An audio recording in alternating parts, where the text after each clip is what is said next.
friends, it's Mrs. Jared from East Washington Academy. Today we're looking at words that have double consonant E's. It might end with the final consonant might be a T, a P, or a D.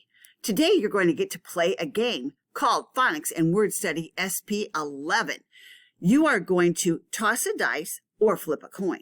If the number is odd, move one place. If it is even, move two places.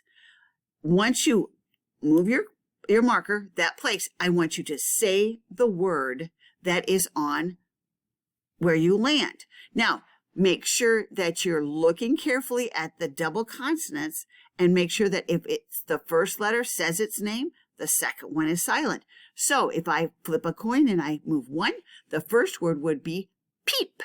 If I end up flipping a coin and it is a 2, I get to move 2 spaces and the word is great. I need everyone to have fun and have a great day.